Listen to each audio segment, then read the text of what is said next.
Matthew 21, verse 1, as they approached Jerusalem, they came to Bethphage on the Mount of Olives. Jesus sent 2 disciples, saying to them, verse 2, go to the village ahead of you, and at once you will find a donkey tied there with her colt by her. Untie them and bring them to me. Verse 3, if anyone says anything to you, say the Lord has need of them, and he will send them right away. Right here we have to stop and just ponder this for a second.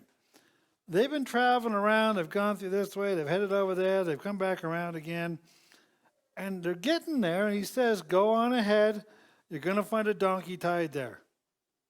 I was reading a commentary, and it was a fairly well-known commentary, I think it was Barclay or something, not my favorite, but he just makes a little quip. Clearly he had prearranged these matters. That's how he explains this. Clearly, Jesus had prearranged these things. He'd sent, he called up the donkey, rental service. He put it on his credit card. When he got there, he was able to, pick it up, drop it off at the airport when he was done. But just that little quip. Remember, this was a Bible commentary explaining the Bible.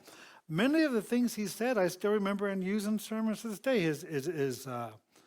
The background to the history of Jerusalem, some of the topographic information, But when it came to this, you could tell his biased.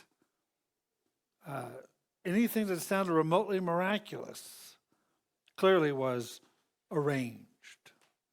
I suggest this because it still happens a lot today. And a lot of times, something can sound very religious, but there'll be these little quips every so often, and they're trying to lead you down a different path.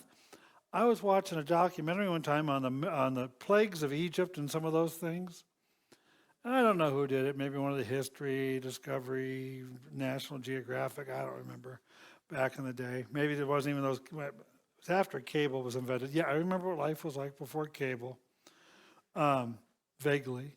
No, I do. And it went through the different things. It talked about, this happened, and this could happen, and this could happen in this situation. But when all was said and done, you know what it just said?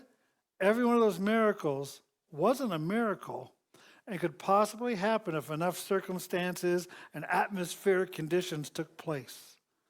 So while it sounded like it was talking about the Bible and teaching you something, when all was said and done, it was teaching that miracles don't happen. And of course, people have said that to me. The Bible's full of miracles, and miracles don't happen. That's the point, right?